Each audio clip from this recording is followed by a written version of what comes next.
They will have the most expensive திங்ஸ்ன்னு. But நம்மளும் சாதாரணமான சில விஷயங்கள் வச்சுருப்போம். அந்த மாதிரி நீங்கள் யூஸ் பண்ணுறது உண்டா? What is your most expensive and most cheaper product? Cheaper ப்ராடக்ட்டுங்கிறது கிடையாதுமா. இப்போ ஒரு ப்ராடக்ட் உங்களுக்கு ஒரு 100 ருபீஸில் கிடைக்குதுன்னா அது ஏன் 100 ருபீஸில் கிடைக்குதுன்னு திருப்பி படிச்சிங்கன்னா உங்களுக்கு தெரியும்.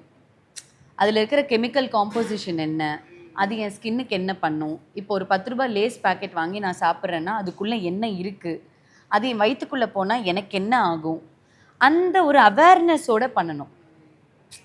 10 ரூபாய்க்கு வந்து உங்களுக்கு கடலை மிட்டாயும் கிடைக்கும், சிப்ஸும் கிடைக்கும். ஏன் கடலை மிட்டாய் சூஸ் பண்ணணும், ஏன் சிப்ஸை சூஸ் பண்ணக்கூடாதுன்னு உங்களுக்கு தெரியணும். அது தெரிஞ்சிருச்சுன்னா நீங்கள் சூஸ் பண்ணுறது எல்லாமே அதுக்கேற்ற மாதிரி சூஸ் பண்ணுவீங்க. மணி ஓரியன்டாக போக மாட்டீங்க.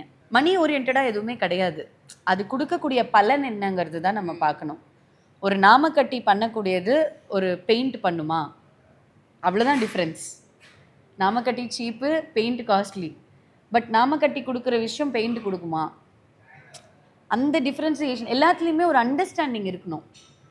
நான் ஏன் இந்த ஃபேஸ் வாஷ் யூஸ் பண்ணுறேன், அந்த ஃபேஸ் வாஷ் பின்னாடி என்ன இருக்குது, அது ஆர்கானிக்கா, அது கெமிக்கலா, கெமிக்கல்னால் என்ன மாதிரியான கெமிக்கல் அதில் இருக்குது, நான் ஒரு விஷயம் சாப்பிட்றேன்னா அதில் சோடியம் எவ்வளோ இருக்குது, அவ்வளோ சோடியம் ஒரு நாளைக்கு நான் எடுக்கலாமா, இந்த மாதிரி சின்ன சின்ன விஷயங்கள் புரிதலோட நம்ம கிச்சனை ஆப்ரேட் பண்ணோன்னா, புரிஞ்சுக்கிட்டு நம்ம ஒரு விஷயத்த பண்ண ஆரம்பித்தோன்னா தானாகவே எல்லாமே மாறும்.